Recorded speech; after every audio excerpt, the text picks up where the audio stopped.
What's up guys, this is Merc Music and I have some ideas for the next Call of Duty game. Now, whether that's Black Ops 3 or it's some completely new game that the devs want to work on, I think I have some interesting ideas floating around in my head and I just wanted to share them with you guys. I don't want them to go unnoticed, I want to be heard and I think you guys do as well. So, at any time during this video, feel free to leave a comment letting me know what you would like to see in the next Call of Duty game, or maybe you want to add on to something I might have said, but anyway, let's get into this. The first thing we need to look at is the map size to player number ratio. This is the key factor in deciding whether or not a game is fast-paced, slow-paced, or somewhere in the middle where it's fairly balanced. In the old and gold days of Call of Duty, the maps used to be fairly sized, usually were about 1 or 2 levels high, and generally had tight spaces and corridors that made for very fast-paced and engaging gunfights. Now, we don't necessarily need maps half the size of my closet, however, we don't want this in Call of Duty.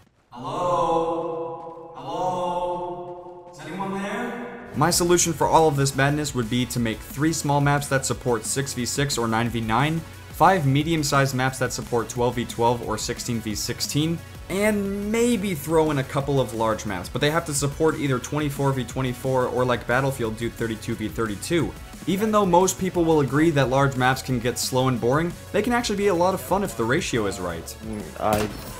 I'm also going to touch on aesthetics for a bit, because when you guys made maps that were colorful and vibrant like this, they were memorable and we loved to play on them. Now, I'm not sure if this is a result of dogs overthrowing the executives at Infinity Ward and Treyarch, but last I checked, I can see more than just gray and brown. And unless you want the Shades perk from World at War to return, please do not blind me whenever I step outside. The next 2 important things we need to talk about are weapon variety and weapon customization. Now, if this game is going to be another modern military first-person shooter, then I'll keep it plain and simple. We need the modern guns that we would typically expect from the game, but it would also be really awesome to see some old classics return and maybe possibly see some futuristic concept weapons. That would be incredible. In terms of weapon customization, if you compare Call of Duty Ghosts and Battlefield 4, there's no doubt that Battlefield 4 has way more customization options, but there's a customization option that neither of the games have that we've been asking for years. We've also been throwing a butter knife for years, and we've been waiting for it to be replaced by something way more awesome. My recommendations for weapon variety and weapon customization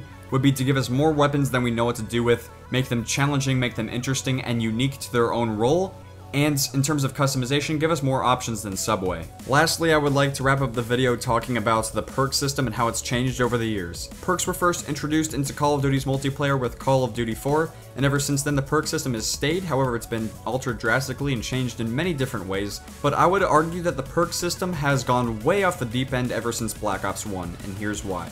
In Call of Duty 4, World at War, and Modern Warfare 2, in the second tier of the perks, also known as the red perks, there was a really tough decision that players had to make when setting up their classes. It was the choice between stopping power and UAV jammer. Your typical Call of Duty player back in the day would take stronger bullet damage over stealth 100 times over.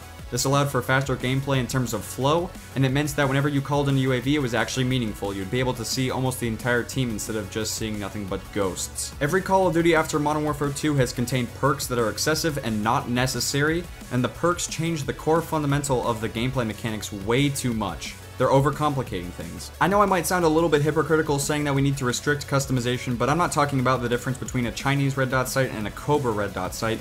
We're talking about added in-game bonuses to your character's abilities that aren't even really necessary in the first place. There are plenty of other games out there that are fine without a perk system. My solution to the perk system? Well, I know what stopping power needs. You need a little revive!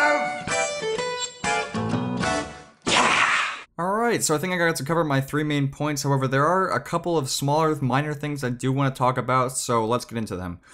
Runnable servers, more support for the hardcore community, private match modding options to reduce public hackers, crazy new game modes that make my stomach tingle whenever I think about playing them, the option to change my field of view on any platform, Battlefield's damage profiles for snipers but make them feel like Call of Duty 4 snipers, reduce SMG damage at long ranges, make LMG users run as slow as they would in real life, sitrep shouldn't overpower dead silence, online sniper lobbies so ray gunners don't have to complain about them, bring back theater mode, and allow us to build, play, and share maps like Halo, Gary's Mod, and Minecraft, and ultimately, if you want Call of Duty to succeed, it needs to look fucking amazing. And when you buy it and play it, it needs to be fucking amazing. I probably wouldn't have played Call of Duty. I wouldn't have this YouTube channel if one of my friends in 8th grade didn't recommend that I buy a certain Call of Duty game because it was fucking amazing. And guess which Call of Duty game that was?